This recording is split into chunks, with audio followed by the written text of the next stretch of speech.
Olá, tudo bem? Vamos começar mais um Conversando sobre o Evangelho com Lígia Simões e Pedro Simões.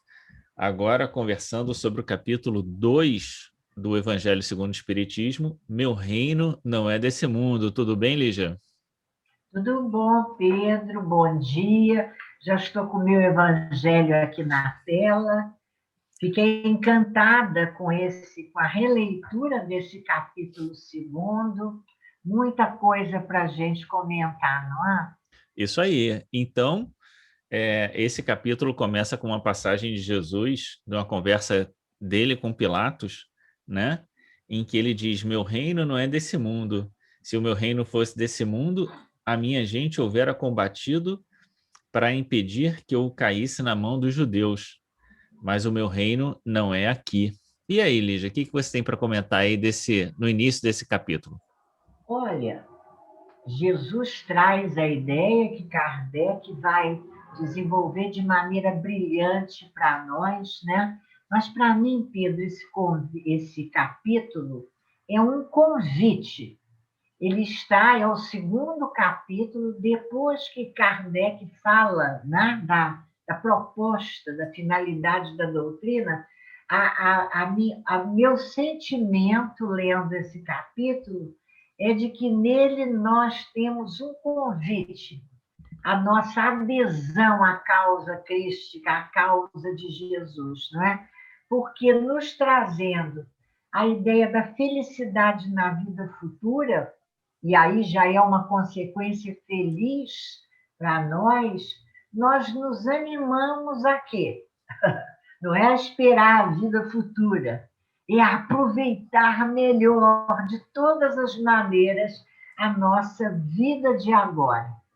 Se Jesus nos acena com uma felicidade futura, nós percebemos que já podemos, de alguma sorte, desfrutar dessa felicidade se nós vivamos, desde que nós vivamos sustentados por essa esperança, uma expressão de que eu gosto muito. Você sente esse entusiasmo?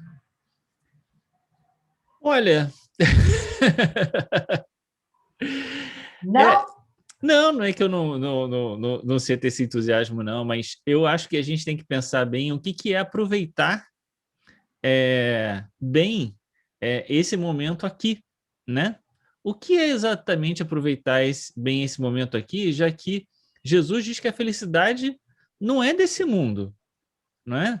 Então, o que a gente vê é muita gente querendo é, resolver o problema da felicidade desde agora, conquistando as coisas do mundo, né?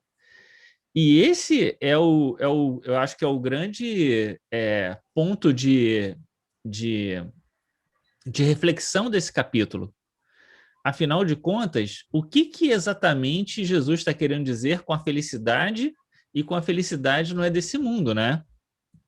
A felicidade, se a gente se reportar à importante questão 115 do Livro dos Espíritos, a gente vai ver que nós estamos trabalhando para a conquista dessa felicidade que será plena.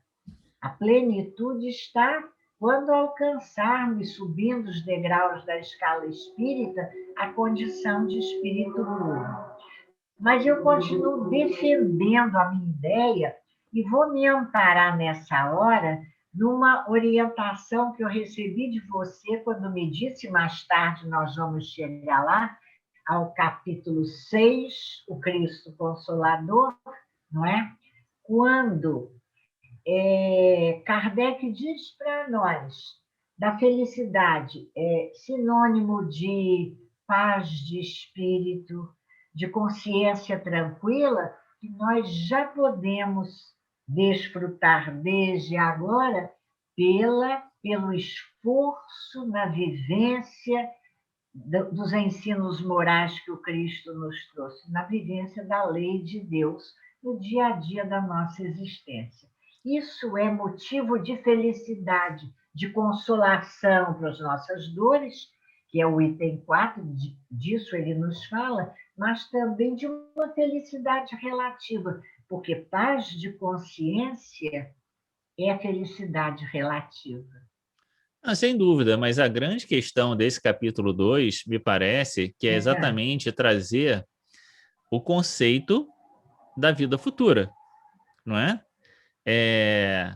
Porque a paz de consciência, ela não pode ser parametrada simplesmente pelo cumprimento do dever das coisas da vida humana. Então, tem uma mensagem no livro Céu e Inferno, que é a primeira dos espíritos medianos, que é o Joseph Bré, que ele diz assim, olha, diante do mundo, eu fui uma pessoa correta. O problema é saber se eu fui correto diante de Deus. Mas diante do mundo, ninguém tem o que dizer. Então, a paz de consciência, ela tem que ser parametrada pela ideia da vida futura.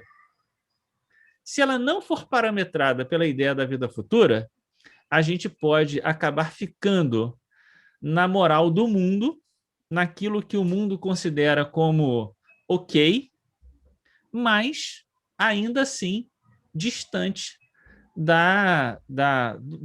do cumprimento do dever moral diante de Deus. E esse que é o ponto central desse capítulo. Essa mudança de ponto de vista. Uma mudança de ponto de vista. E quando eu me adiantei colocando esse meu ponto de vista, certamente eu já estava falando pela ótica do espírito imortal, no momento de ampliação de consciência. A gente, no dia a dia, a gente se distrai, é verdade. Mas, quando a gente pega o Evangelho, faz a leitura, com lápis na mão, como eu gosto de dizer, marcando os pontos onde nós precisamos refletir sobre a mensagem, nós aí já estamos falando da ótica do espírito imortal e nos pautando pelos valores espirituais, pelo ensino moral que Jesus veio nos trazer. E você sabe que eu havia riscado aqui no meu livro, lembrando, coloquei uma observação, lembrando exatamente isso, o depoimento dos espíritos em O Céu e o Inferno, que nos permitem perceber, esses depoimentos, os estados de felicidade e infelicidade relativos que esses espíritos desfrutam, né, no mundo dos espíritos, como uma consequência natural da forma como eles viveram, pautados por que princípios? Os da lei de Deus ou os do mundo, não é verdade? Sim, essa questão da vida futura, Kardec vai mostrar que ela é central e determinante no nosso olhar para o mundo. Então, ele vai dizer que colocou esse capítulo, essa ideia da vida futura, no capítulo 2, exatamente para ser um ponto de análise de todo o resto da codificação, de todo o resto do Evangelho. Né? Isso quer dizer que, se a gente pega uma análise que se diz espírita, mas não leva em consideração a vida futura, então já tem um problema. Né? Toda análise espírita tem que levar em consideração a vida futura. Os espíritos vieram para exatamente fazer com que a gente mudasse as nossas prioridades, tornando a nossa prioridade o nosso sucesso na vida espiritual e não necessariamente o sucesso na vida material. E a gente vê o quanto as pessoas... Não há sucesso na vida material, não há, desculpa, eu te interrompi, não há sucesso da vida material se analisada pelos parâmetros do mundo. Porque nós podemos olhar a nossa vida, as tribulações da nossa vida, não é? E a gente perceber, na vivência das vicissitudes, questão 132, né, ou 123, agora fiquei na dúvida da ordem dos números, as vicissitudes necessárias. Então, ontem eu lembrei, numa palestra que eu fiz, o pensamento de Teresa d'Ávila, quando ela dizia: quanto sofro quando não sofro.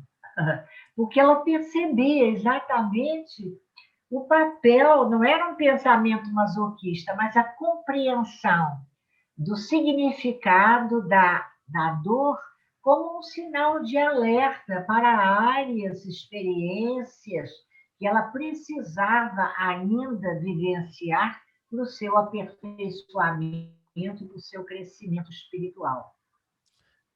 Eu acho que essa questão é assim, se a gente ainda passa por questões que trazem para a gente motivo de dor ou algum sofrimento, é porque a gente ainda tem alguma coisa a se melhorar no caminho, né? Ele é um sinalizador Aprender.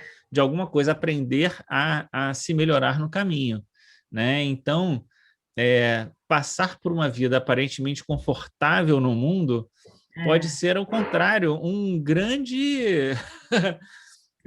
pode ser algo aparentemente bom agora, mas futuramente, né, pode ser uma vida estagnada. Um grande empecilho, né, para o progresso, né? Porque Exatamente. isso pode significar um não aproveitamento em novos aprendizados da existência terrena. Eu gosto muito de dizer que todas as vezes, e comentei isso ontem também, estou ainda na vibe de ontem, eu gosto de dizer, todas as vezes que a gente diz, meu Deus, um problema, que dificuldade. A dificuldade do problema é nós não termos recursos para resolvê-lo. A hora que a gente tiver o recurso para resolver, a gente não chama mais de problema, vai chamar de outra coisa qualquer. Mas o problema, a dificuldade é um alerta. Olha, está faltando recursos, tem carência de recursos. E é nessa hora, Pedro, que a gente vai buscar na doutrina espírita, no pensamento, na reflexão que Kardec nos traz, os subsídios para nos instrumentarmos na resolução dessas situações ainda difíceis para nós, não é verdade? Uma das coisas que vai falar, principalmente na parte do ponto de vista, né, é exatamente pensar que, se nós entendermos a nossa passagem por aqui como um momento de crescimento espiritual, né, Kardec vai dizer a vida corpórea como uma simples passagem, breve estada num país ingrato, né? Então, é como se a gente pensasse, meu Deus, eu tenho que,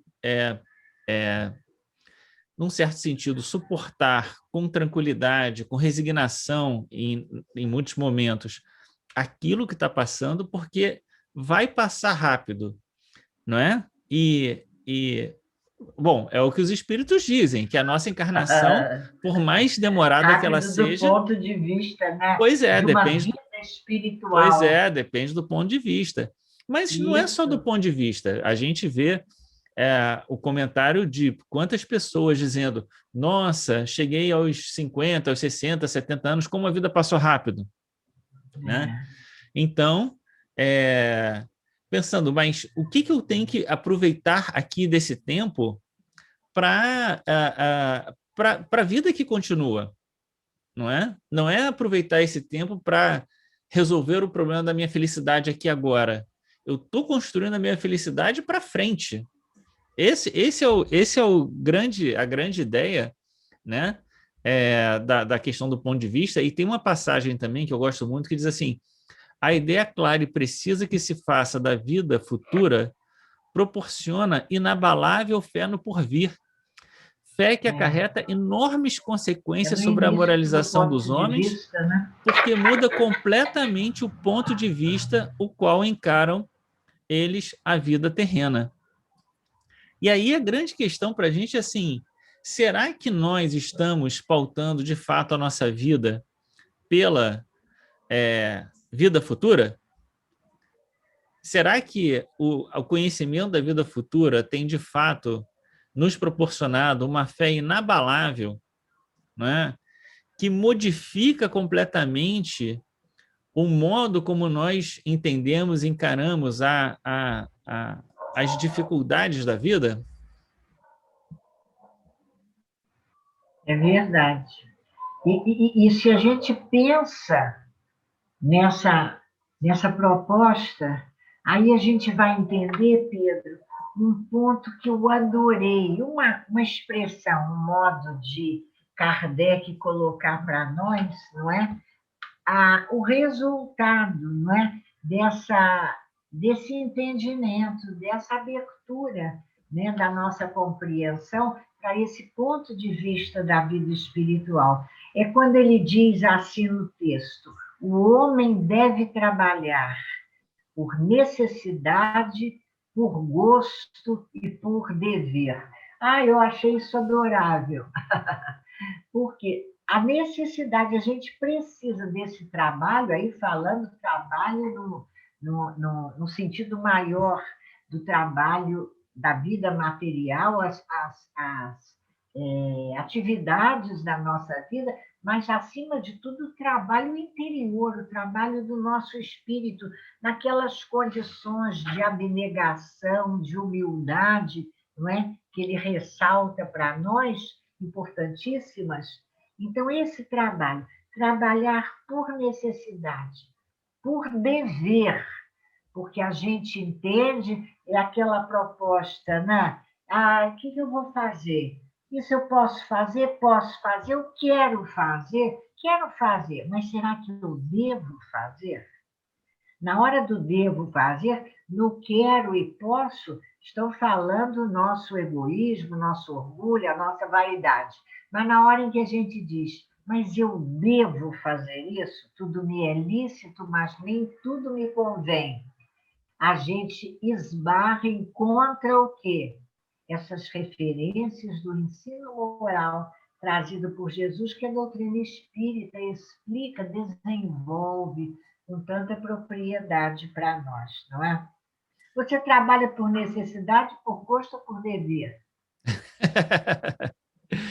Eu acho que eu trabalho um pouco por tudo, né? Um pouco por gosto, um pouco por dever, um Foi pouco por pegadinha. necessidade. Eu acho que eu trabalho um pouco por tudo. Mas eu acho que tem uma questão aqui, né, quando ele fala dessa questão do ponto de vista, né, mudar o ponto de Futura? vista, que ele fala sobre a questão de passar com mais tranquilidade sobre as vicissitudes, a própria ideia da morte não ser algo tão chocante para a gente, né, algo tão aterrador, como ele diz, né? Errador, E ele vai é. dizer, resultando daí uma calma. Ele diz assim, uma calma de espírito que tira das preocupações da vida e das dificuldades da vida muito do seu amargor, que eu acho que é exatamente a ideia do jugo leve, né? Então, você passar com calma, Exatamente. sabendo que aquilo é parte do seu aprendizado, confiando na justiça de Deus, sabendo que é uma vida que continua, que não o sentido da vida não é nos apropriar e nos apegar às coisas, por isso a ideia da abnegação é tão importante, não é?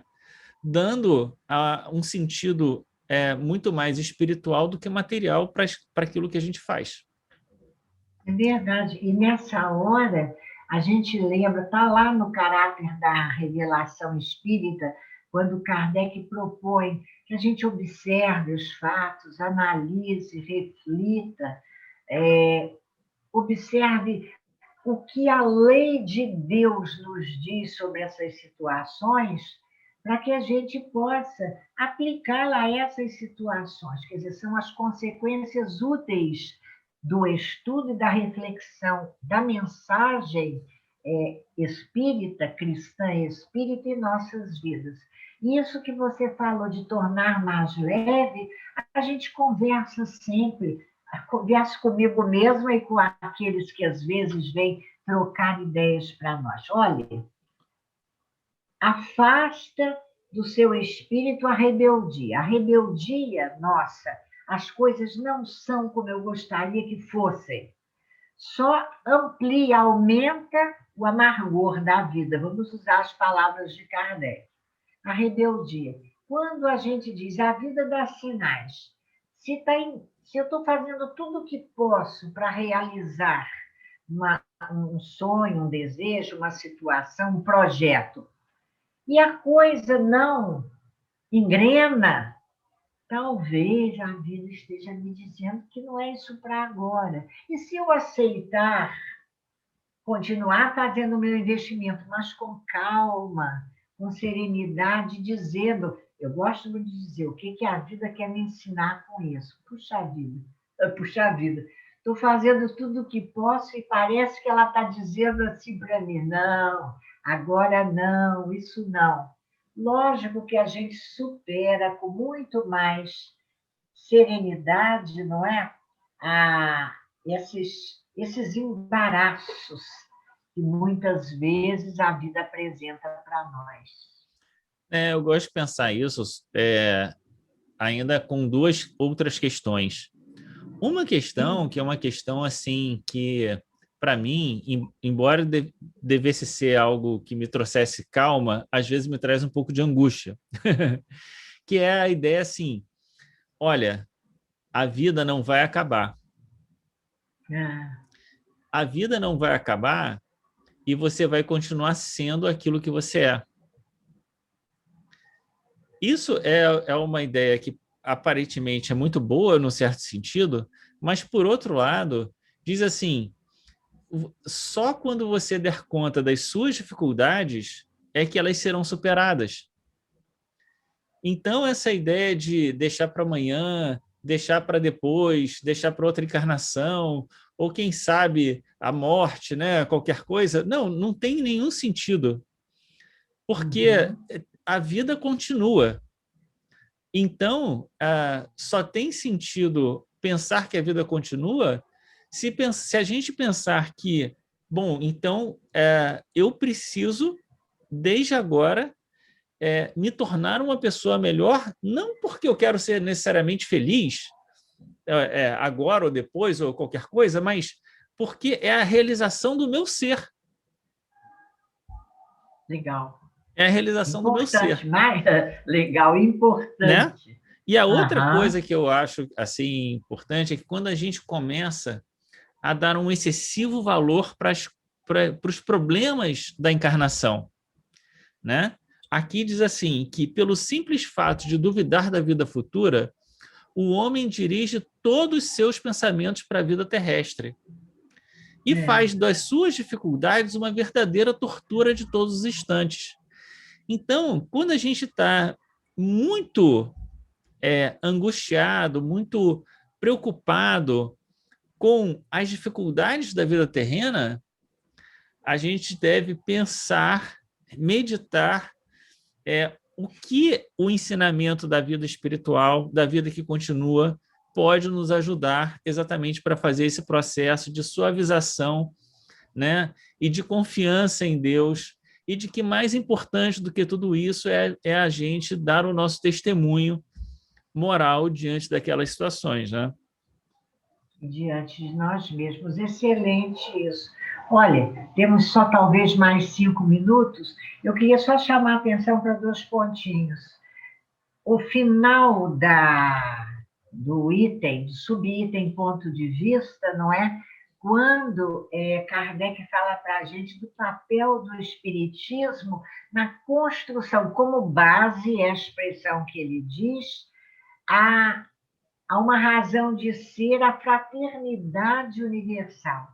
Isso é muito importante também. É uma consequência, eu entendi assim, Pedro, da certeza da vida futura, desse movimento de vida que é o nosso ir e vir, o nosso transitar entre os mundos materiais e o mundo espiritual, que é uma maneira da gente falar, porque tudo é mundo espiritual, mas só para a gente, eu prefiro falar mundo dos espíritos, porque tudo é mundo espiritual, só que aqui as almas, espíritos encarnados, lá os espíritos desencarnados. Essa construção da fraternidade, que na prática da nossa vida, dos nossos dias, também dá muita calma para a gente. Quando a gente sente, nos sentimos irmanados a todos os que estão como nós nesse esforço de aproveitamento da vida, de crescimento espiritual. E, nesse sentido, nada melhor, não é, do que a mensagem de uma rainha de França. Eu acho que é a primeira, não é? Porque no capítulo anterior nós não tivemos instruções dos espíritos. Então, nesse segundo capítulo, é a primeira mensagem que Kardec coloca como instrução dos espíritos, a mensagem da rainha da França, em que ela vem falar, ressaltando a importância da abnegação e da humildade, não é? Que ela fala da abnegação e da humildade como a caridade em toda a sua celeste prática, a benevolência para com todos, para que a gente, esses como os valores que nós vamos conquistar na Terra, e não os valores materiais, perecíveis que a traça rói e a ferrugem corrói, não é verdade? É uma mensagem realmente impactante. Eu acho que a mensagem da rainha é uma mensagem que vira e mexe, como essa ideia do ponto de vista, ela é muito importante na sequência toda do Evangelho, não é? Vira e mexe, esse conceito do ponto de vista aparece, ou da vida futura, né? Dizendo, olha, isso aí a vida futura explica, né? Alguma coisa mais ou menos assim. Então, essa mensagem da rainha, exatamente por estar no segundo capítulo e ser a exemplificação de todos esses conceitos, ela é extremamente importante, emblemática, dizendo, olha, tudo aquilo que você às vezes lutou, às vezes sofreu para conseguir, do ponto de vista terreno e humano, pode não significar nada do ponto de vista espiritual. Porque não são esses os valores que são aferidos no mundo espiritual. Não é isso que importa no final das contas. Era tudo... Parece que ela... Oi. Não, fala. Eu ia dizer assim, parece que ela resume essa ideia quando ela diz que no mundo espiritual não se vos perguntarão o que fostes, nem que posição ocupastes, mas que bem fizestes, quantas lágrimas enxugaste. Isso é um roteiro para nós, não é não? Sim, claro. Eu falo para as pessoas assim, a gente quer viver mais tempo na Terra. Todo mundo lutando para ter mais saúde e tal. Mas para quê? O que você vai fazer desse tempo? Você vai usar ele só para você? O que você vai fazer com esse tempo? Qual é o seu propósito? Olhando a vida do ponto de vista espiritual, para querer mais tempo aqui na Terra. É para simplesmente gozar os confortos, né? Enfim, não que isso seja condenável, mas se é só isso, talvez a gente esteja ainda olhando a vida do ponto de vista equivocado, né? que não vai trazer Pedro, a felicidade futura para a gente que a gente gostaria, né? Lembrei, nós poderíamos terminar com a referência do Viajante do Mundo, né, que gostamos tanto de declamar, só a partezinha final, as estrofes finais, quando o poeta diz, porque um dia, ante o tempo que te espreita, recolherás os frutos da colheita na espécie de semente que plantares. É lindo. É verdade. É Agora isso. me veio aqui na cabeça uma última menção aqui a fazer, de que essa própria ideia da vida futura e da felicidade, que não é só aqui, mas que permanece, que pode começar aqui e permanece no mundo espiritual, que vai ter, na verdade, a sua solução no mundo espiritual, vamos dizer assim, embora não esteja dito, é a própria ideia da salvação. Não é? Aquilo que foi... A própria ideia da salvação. Não é? É curioso porque aqui não há nenhuma menção a isso, mas a gente está, na verdade, no coração dessa ideia, né? Quer dizer, o que é salvar-se? Né? Salvar-se é encontrar o caminho da felicidade, da salvação, como queira, né? Então, essa mensagem e esse capítulo, eles são decisivos, vamos dizer assim, no Evangelho segundo o Espiritismo, porque eles são um ponto de clivagem. Ou você, né, não é servir a Deus é mamon, ou você olha a vida do ponto espiritual. É a história de Lívia e Públio, né? É a história de Lívia e Públio, né? Lívia, quando está presa, porque ela é presa nas catacumbas, né? Ela sabia que talvez ela pudesse até ser liberta por conta da roupa que ela estava vestindo. Mas ela diz, Públio escolheu o caminho das honras do mundo e eu escolhi o caminho de servir ao Senhor. E aí ali está completamente demarcado na fala dela, né? Os caminhos completamente díspares que eles tomaram, né? E ele vai ser consagrado como grande figura pública, senador romano, e ela morre, né? Comida pelos leões, né? Muito bem, é isso, Muito né? bom. Ponto de vista, É dois pontos de isso. vista diferentes. Para ela foi a grande glória era o sacrifício, né? Enquanto para ele a grande glória era o título que ele estava recebendo. Afinal de contas, qual é a glória que nós desejamos para nós mesmos, né? Vamos pensar isso essa semana, não é? Muito bem, semana que vem, então, capítulo 3, que eu nem lembro mais qual é o título do capítulo 3. Deixa eu colar aqui do meu evangelho. Eita. Capítulo 3, há muitas moradas na casa do meu pai. É isso aí. Então, vamos terminar por aqui. Espero que Deus nos abençoe o dia, a você, a todos que estão nos escutando, a todas as pessoas que nós pensamos agora, que todos sejam abençoados, sejam fortalecidos na sua fé e que essa mensagem da vida futura, né, possa ser não só esclarecimento, mas também consolação para as nossas vidas. Que assim seja. Com certeza, faço minhas as suas palavras. Então tá, um grande abraço e até. Até a próxima. Tchau.